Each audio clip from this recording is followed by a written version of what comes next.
Hi, my name is Teteje Kepsi Richie and welcome to my YouTube channel. Today our discussion on calculus of several variables will be on gradient of scalar floats. Before the video ends, I will introduce you to a vector differential operator. We'll also learn how to do partial differentiation. Then having gathered all those tools, we'll learn how to find the gradient of a scalar float. This will be a very interesting engagement, so please watch the video till the end. So when we talk of a vector differential operator, this is the sign. People refer to it as nabla. But when you see this in this course, it's called a vector differential operator. That vector differential operator, delta third upside down, is equal to del of del xi plus del of del y in the j direction, then plus del of del z in a k direction. Very, very important. So anytime you see this differential operator, this is invalid. Now, before we can do or we can find the gradient of a scalar float, we must have a very good footing in doing partial differentiation. So I will introduce you to a partial differentiation. However, I will indulge you to check out my videos on how to do partial differentiation on YouTube. So a partial differentiation is done when we have a function that depends on two or more variables, and we are asked to differentiate the function with respect to one variable. In that case, the other variable or variables will be kept constant.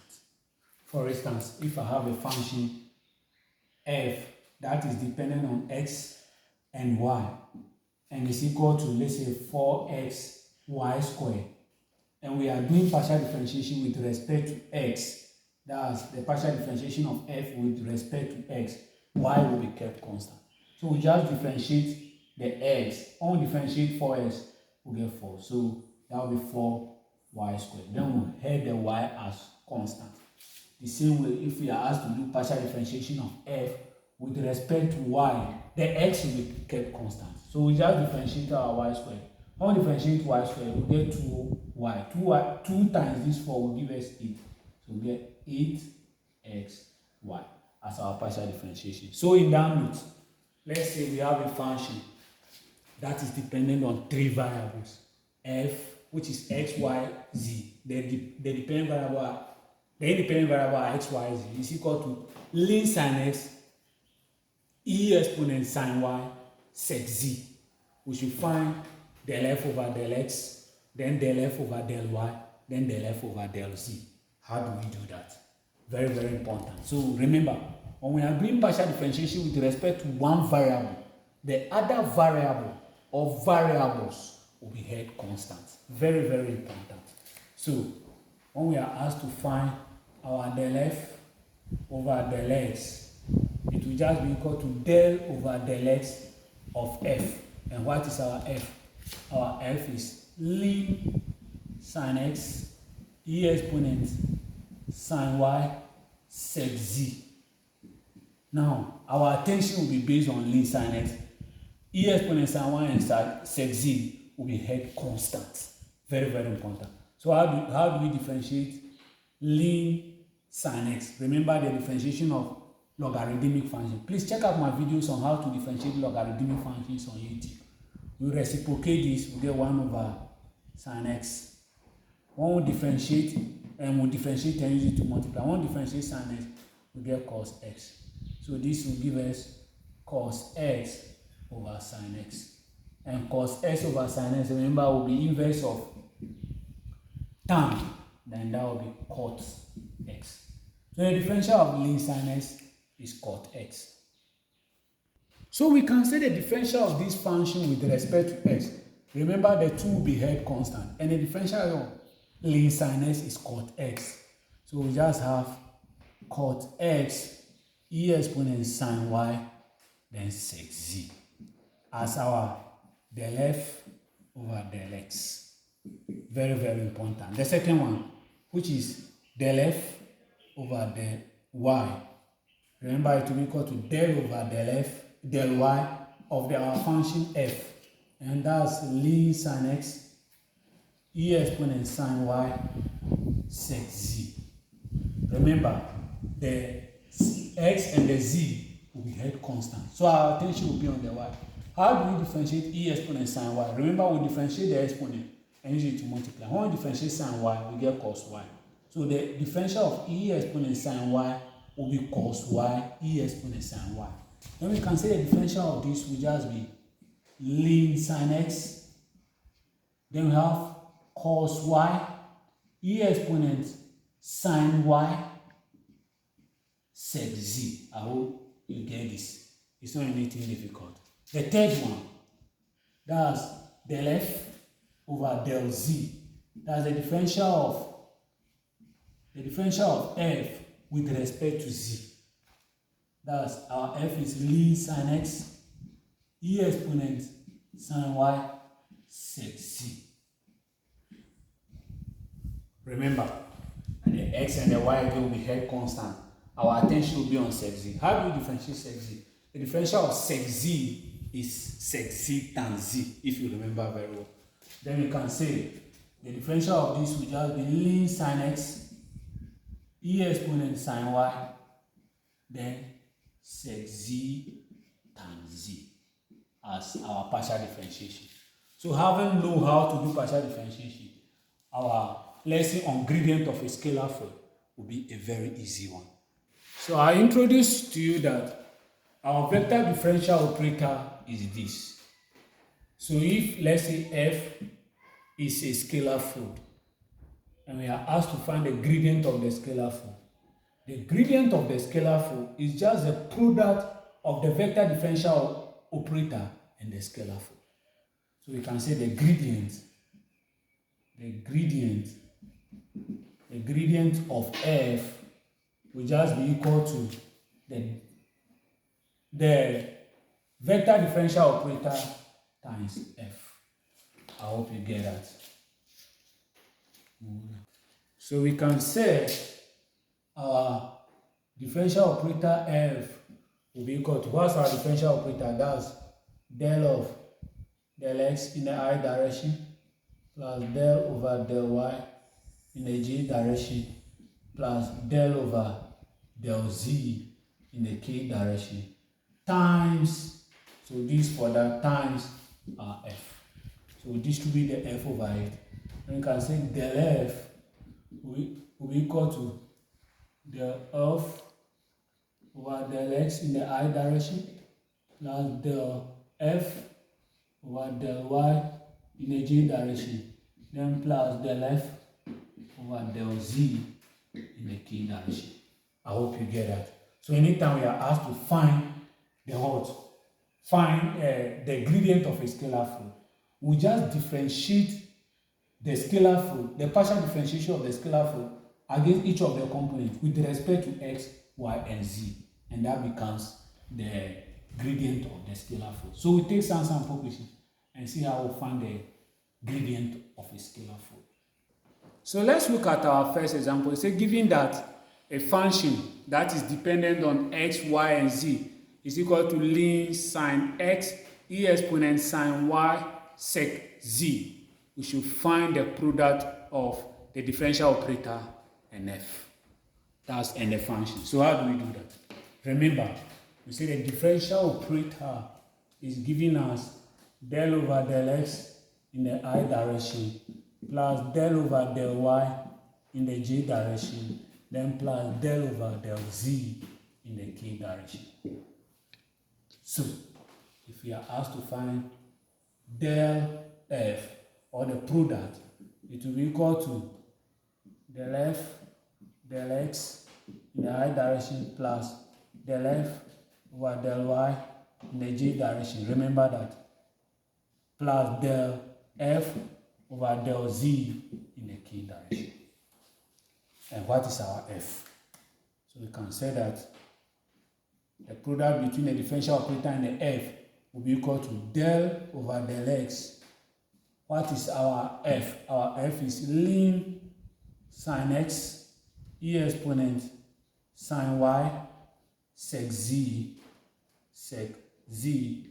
in the I direction, then plus del over del y, the f again, ln sin x e exponent sin y sec z in the j direction. Then plus del over del z, then ln, which is the f, sin x e exponent sin y sec z in the k direction. So what do we have? Our del over del f will be equal to this. So now remember we said this is partial differentiation of this function with respect to x. So y and z will be held constant. When we differentiate ln sin x, we'll get cot x. So we say this will be equal to cot x e exponent sin y sec z in the I direction, then plus, remember the x will also be held constant. And when we differentiate e exponent sin y, we'll get cos y e exponent sin y. So we have ln sin x cos y e exponent sin y sec z. And this for the j direction. Then plus, remember this is also partial differentiation of this function with respect to z. So the x and the e will be held constant. So we have ln sin x e exponent sin y, and when we differentiate sec z, we get sec z tan z, and that will be in the k direction. Then we can say this is the product between the differential operator and f. So let's look at our second question. They say if a function f is dependent on three variables x, y, and z, and it is equal to the square root of x e exponent y tan inverse of z, we should find del f. That's the product between the differential operator and f. And when the product between the differential operator and f, the value of that at the point 4, 0, 1. So how do we do that? Remember, say the differential operator is equal to del over del x in the I direction plus del over del y in the j direction plus del over del z in the k direction. So when we are asked to find the product between the differential operator and f, is just multiplying the f against the differential operator. So we have del f over del x in the I direction plus del f over del y in the j direction plus del f over del z in the k direction. So our del f will be equal to del over del x. What's our f? Our f is the square root of x e exponent y tan inverse of z in the I direction, then plus del over del x of the square root of, that's del over del y times the square root of x e exponent y tan inverse of z in the j direction, then plus del over del z, the square root of x e exponent y tan inverse of z in the k direction. So now, remember this simply means the partial differentiation of this function with respect to x, for the y and the z will be held constant. This also means the partial differentiation of this function with respect to y, the x and the z will be held constant. And this is also the partial differentiation of this function with respect to z, the x and the y will be held constant. Now, what is the differential of root x? So, if remember I want to differentiate root x, we have to use chain rule. When you differentiate it very well, you get 1 over 2 root x.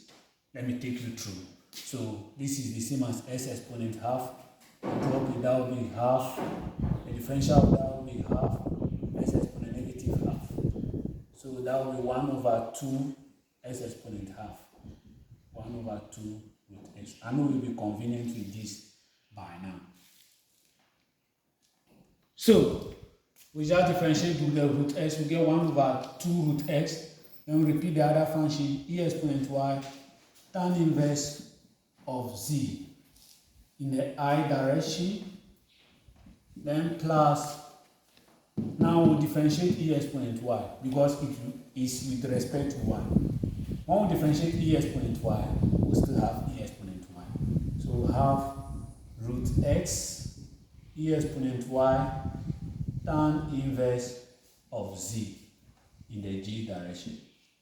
Then plus, remember this is tan inverse of z, that's inverse cyclic functions. Please check out my videos on how to find the derivative of inverse cyclic functions on YouTube. So the differential of this, so we have root, we'll repeat the x and the y. When we differentiate this, we'll get 1 over 1 plus z squared. Please check out that video on YouTube. So in the k direction. When we polish this very well, we can say the left will be equal to e exponent y tan inverse of z all over 2 root x in the I direction, then plus root x e exponent y tan inverse of z in the j direction, then plus root x e exponent y all over 1 plus z squared. That's for the in the k direction, and that's for the a aspect of the equation. Now the I aspect. The I aspect we should substitute 401 in place of x and y, x, y, and z in the product between the differential operator and the scalar field. So, having found out the a aspect, we can find the b by substituting 4 for x, 0 for y, and 1 for z. So, what do we have? We have e exponent 0, tan inverse of 1 over 2 root what? 4. That's for the I direction, then plus root 4, e exponent 0, tan inverse of what? 1. In the j direction, then plus root 4, e exponent 0 over 1 plus 1 squared in the k direction. So what are we having? E exponent 0 is 1. Tan inverse of 1 is 45. 45 in radian. In radian will be pi over 4 over 2. The square root of 2 is 2. That's for the I direction. Then plus root 4. The square root of 4 is 2. E exponent 0 is 1. Then tan inverse of 1 again is 45. In radian will be pi over 4. That's for the j direction. Then plus root 4 again is 2. E exponent 0 is 1. All over 1 plus 1 square is 1. 1 plus 1, that will be 2. That will be in the k direction. Or polish very well. Now del f of 401 will be equal to, this times this will be 4. Pi over 4 divided by 4 will give us pi over 16 in the I direction. You can put that in bracket. Then plus, now 2 times this, 2 times pi over 4 will be pi over 2 in the j direction. Then 2 times 1 is 2, divided by 2 will be 1, so plus k. Then this becomes the value of the scale, the product between the scalar flow and the differential operator at the point 401. I hope you get that. We'll solve one last example on this so that you'll be abreast with the concept. So we solved our last example on this. Please, you can pause the video and try solving this. After that, you compare your answers with mine. They say given that f is a function that dependent on three variables x, y, and z is equal to cos the square root of x tan inverse of 2y ln cot z. We should find the gradient of the scalar field f. So how do we do that? Remember we said the gradient of a scalar field is just a product of the differential operator and the scalar field. So you can say that our del is equal to del over del x in the I direction plus del over del y in the j direction plus del over del z in the k direction. And the gradient of f will be equal to del, that's the differential operator, times f.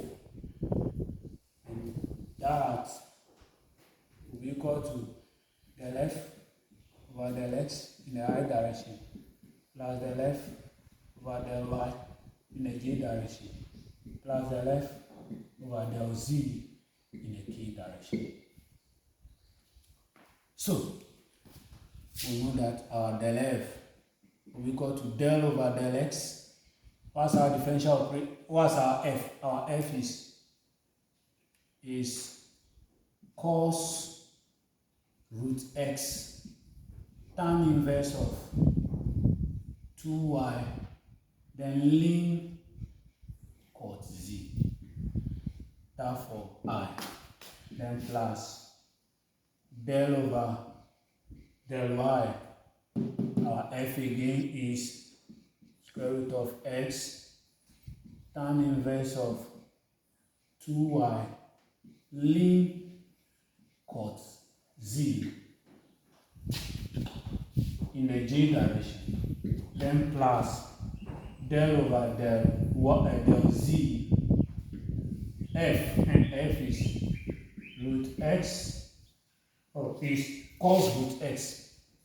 So cos root x, very, very important. Cos root x tan inverse of 2y ln cot z. And that will be in the k direction. So remember here, we are going to do partial differentiation of this function with respect to x. So we'll learn how to differentiate cos root x.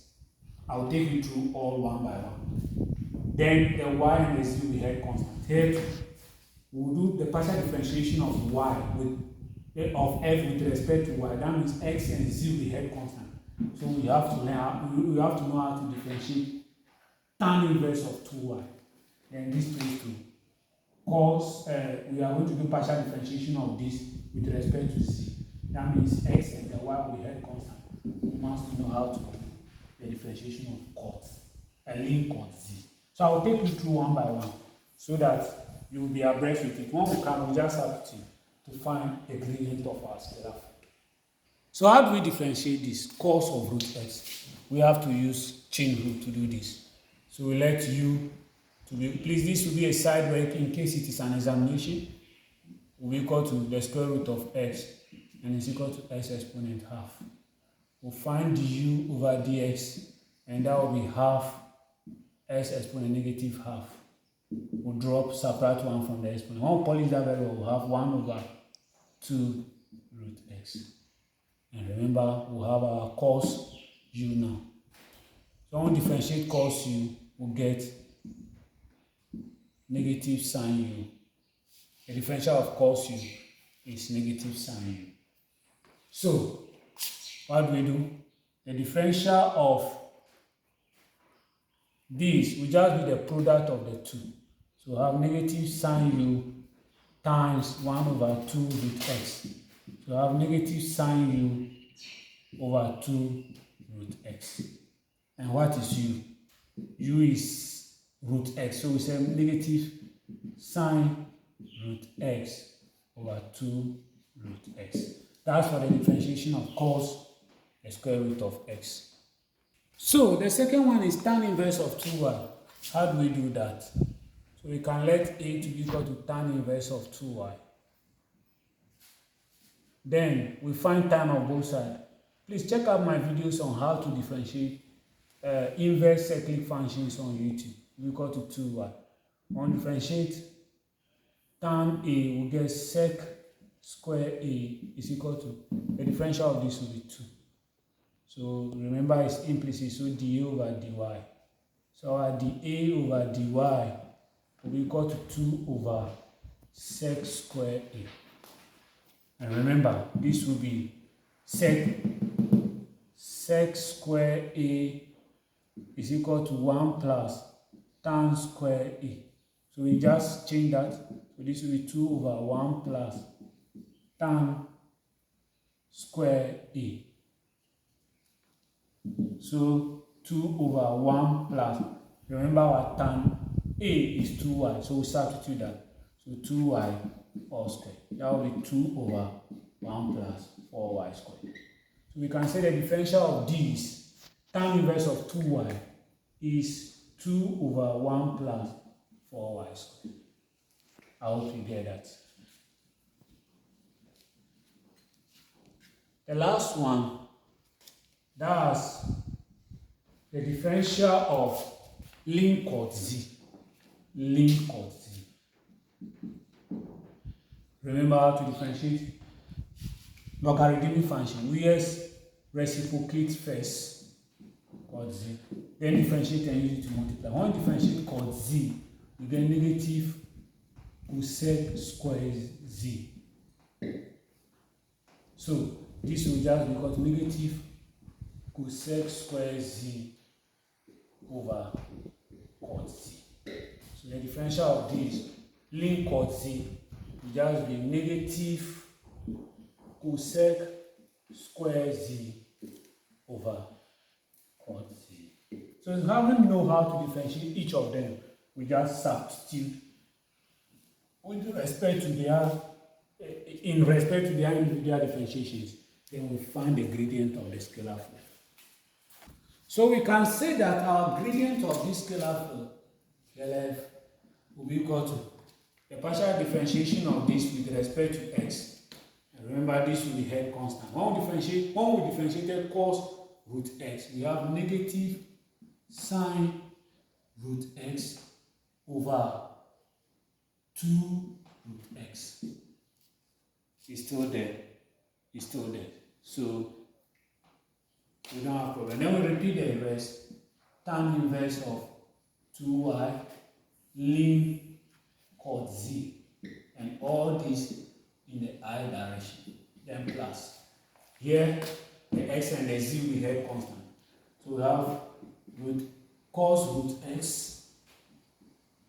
root x. Then tan inverse of 2y. When we differentiate tan inverse of 2y, what do we have? We have 2 over 1 plus 4y squared. Then we repeat our link chord z and all that in the j direction. Then plus, remember the x and the y here we had constant. So we just repeat it. Cos root x tan inverse of 2y. When we differentiated link chord z, we have negative cosec square z over chord z, and all that in the j direction. So we can polish this very well. So we can say that the gradient of this scalar flow will be equal to negative sine root x tan inverse of 2y link chord z all over 2 root x, and that is in the I direction. Then plus 2 cos root x link chord z all over 1 plus 4y squared, and all this in the j direction.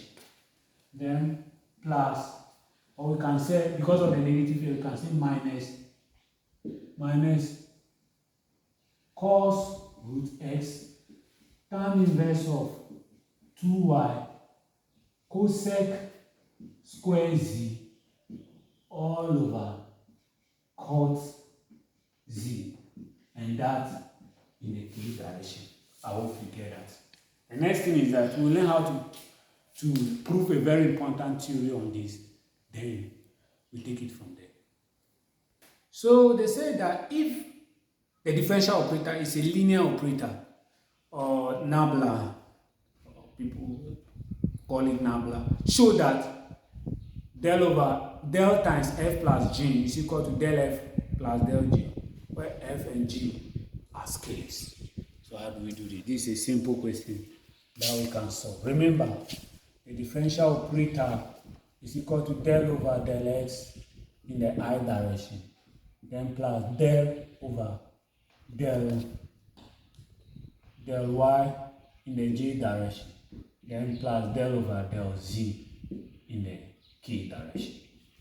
So if they ask us to find del times f plus g, it will just be equal to del over del x in the I direction plus del over del y in the j direction plus del over del z in the k direction, all times